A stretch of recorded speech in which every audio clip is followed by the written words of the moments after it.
Hi friends, అందరికీ నమస్తే. Welcome back to our channel. 2025వ సంవత్సరంలో జనవరి నెల నుండి డిసెంబర్ నెల వరకు శ్రీ విశ్వనామ సంవత్సరంలో ద్వాదశ రాశుల వారికి అనగా 12 రాశుల వారికి ఆదాయము, వ్యయము, రాజపూజ్యము మరియు అవమానాలు ఏ విధంగా ఉన్నాయి, ఏ రాశుల వారు ఏ నక్షత్రానికి చెందుతారో పూర్తి వివరాలను ఈరోజు వీడియోలో తెలపబోతున్నాను. వీడియో చివరి వరకు చూసి వీడియో నచ్చితే లైక్ చేసి ఇంకొంతమందికి షేర్ చేయండి. అదేవిధంగా మన ఛానల్ని తప్పకుండా సబ్స్క్రైబ్ చేసుకోండి. ముందుగా మేషరాశి. అశ్విని నక్షత్రము 1, 2, 3, 4 పాదాలు, భరణి నక్షత్రము 1, 2, 3, 4 పాదాలు, కృతికా నక్షత్రము 1వ పాదంలో జన్మించిన వారు మేషరాశికి చెందుతారు. వీరికి శ్రీ విశ్వనామ సంవత్సరంలో ఆదాయము 2, వ్యయము 14, రాజపూజ్యము 5, అవమానము 7గా ఉన్నాయి. మేషరాశి వారికి గత సంవత్సరం కంటే కూడా ఈ సంవత్సరము ఆదాయము తక్కువ, వ్యయము ఎక్కువగా ఉండబోతుంది. ఈ రాశి వారికి 2025వ సంవత్సరం మార్చి నెలాఖరి నుండి శని భగవానుడి యొక్క ప్రభావము ఈ రాశి వారి మీద పడబోతుంది. అనగా ఏలినాటి శని యొక్క మొదటి దశ అనేది ప్రారంభం కానుంది. శని భగవానుడు మీ రాశి యొక్క 12వ స్థానంలోకి అనగా మీన రాశిలోకి రాబోతున్నాడు. కాబట్టి ఆర్థిక పరంగా కొన్ని ఇబ్బందులను ఎదుర్కొంటారు. కాబట్టి మేషరాశి వారు 2025 నుండి 2026వ సంవత్సరం వరకు కూడా ఆర్థిక పరమైన విషయాలలో జాగ్రత్తగా ఉండాలి. రెండవ రాశి వృషభ రాశి. కృతికా నక్షత్రము 2, 3, 4 పాదాలు, రోహిణి నక్షత్రము 1, 2, 3, 4 పాదాలు, మృగశిర నక్షత్రము 1, 2 పాదాలలో జన్మించిన వారు వృషభ రాశికి చెందుతారు. వీరికి శ్రీ విశ్వనామ సంవత్సరంలో ఆదాయము 11, వ్యయము 5, రాజపూజ్యము 1, అవమానము 3గా ఉన్నాయి. ఈ రాశి వారికి గత సంవత్సరం కంటే ఈ సంవత్సరము ఆదాయము ఎక్కువగా, వ్యయము తక్కువగా ఉండబోతుందండి. 2025 నుండి 2026 ఈ మధ్య కాలము ఈ రాశి వారికి చాలా అదృష్టకాలమని చెప్పవచ్చు. వృషభ రాశి జాతకులు స్త్రీలైన పురుషులైన 2025వ సంవత్సరంలో వృత్తి వ్యాపార పరంగా బాగా సంపాదించగలుగుతారు. మూడవ రాశి మిథున రాశి. మృగశిర నక్షత్రము 3, 4 పాదాలు, ఆరుద్ర నక్షత్రము 1, 2, 3, 4 పాదాలు, పునర్వసు నక్షత్రము 1, 2, 3 పాదాలలో జన్మించిన వారు మిథున రాశికి చెందుతారు. ఈ రాశి వారికి శ్రీ విశ్వనామ సంవత్సరంలో ఆదాయము 14, వ్యయము 2, రాజపూజ్యము 3, అవమానం 3గా ఉన్నాయి. ఈ రాశి వారికి గత సంవత్సరం కంటే ఈ సంవత్సరంలో ఆదాయము చాలా ఎక్కువగా పెరగబోతుంది. మిథున రాశి వారికి 2025వ సంవత్సరము చాలా అదృష్టకాలంగా చెప్పవచ్చు. కర్కాటక రాశి. పునర్వసు నక్షత్రము 4వ పాదము, పుష్యమి నక్షత్రము 1, 2, 3, 4 పాదాలు, ఆశ్లేష నక్షత్రము 1, 2, 3, 4 పాదాలలో జన్మించిన వారు కర్కాటక రాశికి చెందుతారు. ఈ రాశి వారికి శ్రీ విశ్వనామ సంవత్సరంలో ఆదాయము 8, వ్యయము 2, రాజపూజ్యము 7, అవమానము 3గా ఉన్నాయి. అయితే ఈ రాశి వారికి 2025వ సంవత్సరము మార్చి నెలాఖరి వరకు అష్టమ శని యొక్క ప్రభావం అనేది ఉంటుంది. ఎందుకంటే శని భగవానుడు 8వ స్థానంలో ఉన్నాడు.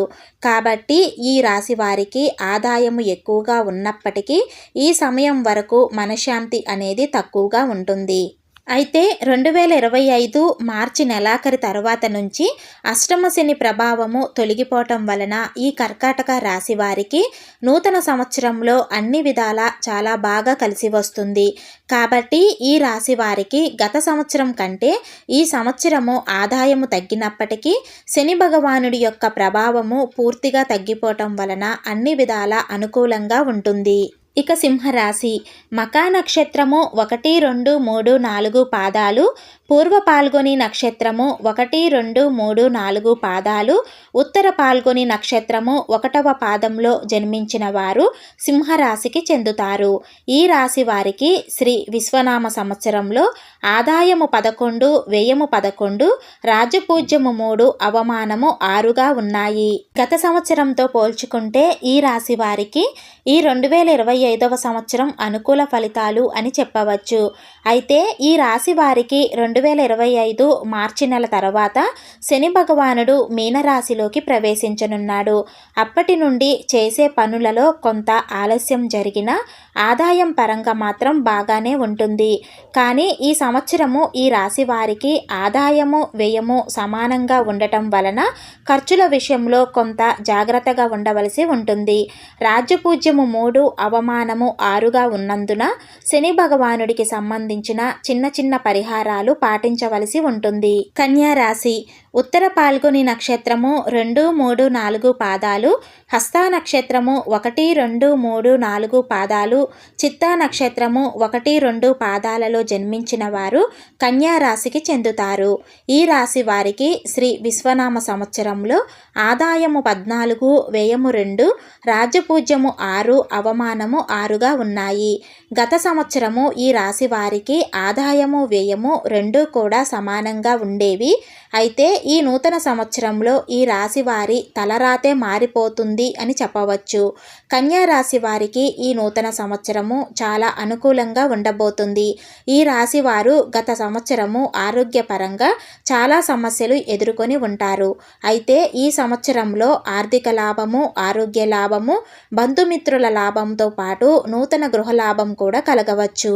తదుపరి తులారాశి చిత్తా నక్షత్రము 3, 4 పాదాలు, స్వాతి నక్షత్రము 1, 2, 3, 4 పాదాలు, విశాఖ నక్షత్రము 1, 2, 3 పాదాలలో జన్మించిన వారు తులారాశికి చెందుతారు. ఈ రాశి వారికి శ్రీ విశ్వనామ సంవత్సరంలో ఆదాయము 11, వ్యయం 8, రాజ్యపూజ్యము 2, అవమానము 2గా ఉన్నాయి. ఈ రాశి వారికి గత సంవత్సరము ఆదాయము తక్కువగా వ్యయం ఎక్కువగా ఉండేది. అంటే ఆదాయానికి 4 రెట్ల ఖర్చు ఉండేది. గత సంవత్సరం కంటే ఈ సంవత్సరము చాలా అనుకూలమని చెప్పవచ్చు.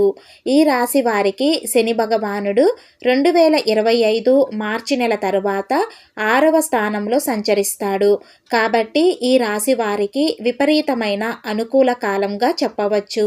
తరువాత వృశ్చిక రాశి విశాఖ నక్షత్రము 4వ పాదము, జ్యేష్ఠ నక్షత్రము 1, 2, 3, 4 పాదాలు, అనురాధ నక్షత్రము 1, 2, 3, 4 పాదాలలో జన్మించిన వారు వృశ్చిక రాశికి చెందుతారు. ఈ రాశి వారికి శ్రీ విశ్వనామ సంవత్సరంలో ఆదాయము 2, వ్యయం 14, రాజ్యపూజ్యము 5, అవమానము 2గా ఉన్నాయి. ఈ రాశి వారికి ఇంచుమించు గత సంవత్సరంలాగే ఉంటుందండి. అంటే ఆదాయము తక్కువగా వ్యయం అనేది ఎక్కువగా ఉంటుంది. 2025వ సంవత్సరం మార్చి నెలాఖరి వరకు ఈ రాశి వారికి అర్ధాష్టమ శని యొక్క ప్రభావం అనేది ఉంటుంది. అంటే శని భగవానుడు 4వ స్థానంలో సంచరిస్తూ ఉంటాడు. కాబట్టి అప్పటి వరకు ఈ రాశి వారు కొన్ని ఇబ్బందులను ఎదుర్కోవలసి ఉంటుంది. ఆ తరువాత అంటే 2025 ఏప్రిల్ నెల నుండి అర్ధాష్టమ శని యొక్క ప్రభావము వెళ్ళిపోవటం వలన ఆదాయము తక్కువగా ఉన్నప్పటికీను జీవితంలో చాలా వరకు అనుకూలంగానే ఉంటుంది. తరువాత ధనుస్సు రాశి మూలా నక్షత్రము 1, 2, 3, 4 పాదాలు, పూర్వాషాఢ నక్షత్రము 1, 2, 3, 4 పాదాలు, ఉత్తరాషాఢ నక్షత్రము 1వ పాదంలో జన్మించిన వారు ధనుసు రాశికి చెందుతారు.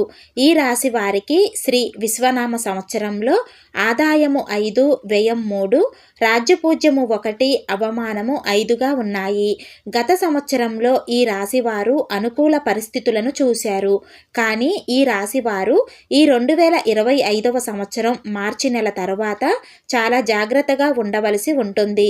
బయట వ్యక్తులతో మాట్లాడే విషయంలో కానీ, నిర్ణయాలు తీసుకునే విషయంలో కానీ ఈ రాశి వారు చాలా జాగ్రత్తగా ఉండాలి. మధ్యవర్తిత్వం అస్సలు చేయకూడదు.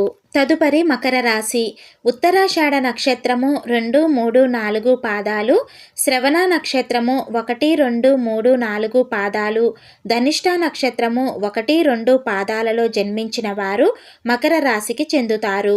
ఈ రాశి వారికి శ్రీ విశ్వనామ సంవత్సరంలో ఆదాయము 8, వ్యయం 14, రాజ్యపూజ్యము 4, అవమానం 5గా ఉన్నాయి. అయితే ఈ రాశి వారి అదృష్టం ఏమిటంటే 2025వ సంవత్సరం మార్చి నెలాఖరి సమయానికి ఏలినాటి శని యొక్క ప్రభావము పూర్తిగా తొలగిపోతుంది. కాబట్టి గత సంవత్సరం కంటే ఈ సంవత్సరము ఆదాయము తగ్గినప్పటికీ గత 7.5 సంవత్సరాల నుండి పడిన కష్టాలకు విముక్తి అనేది కలుగుతుంది. ఒక్క మాటలో చెప్పాలి అంటే అదృష్టకాలం రాబోతుంది అని చెప్పవచ్చు. శని భగవానుడి ప్రభావము పూర్తిగా తొలగిపోతుంది కాబట్టి మకర రాశి వారికి అనుకూలతలు ఎక్కువగానే ఉంటాయి.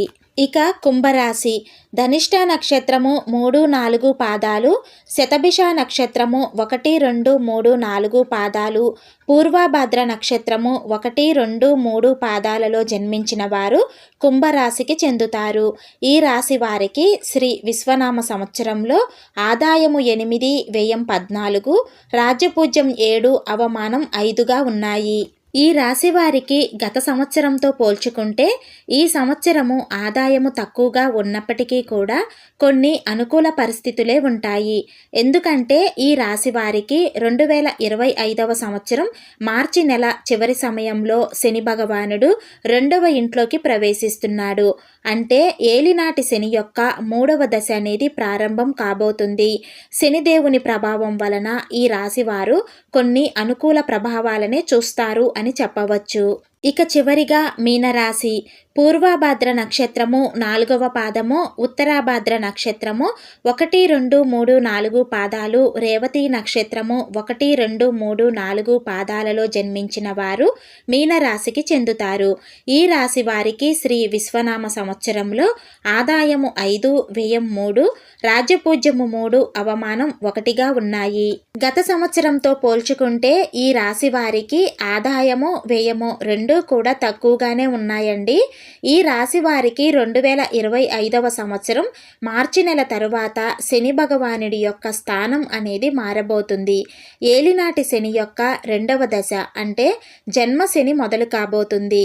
శని భగవానుడు మార్చి నెలలో మీ ఇంట్లోకే అంటే మీనరాశిలోకే ప్రవేశించబోతున్నాడు. కాబట్టి మీనరాశి వారికి ఆదాయము బాగానే ఉన్నా కొన్ని విషయాలలో ఆటంకాలను ఎదుర్కోవలసి ఉంటుంది.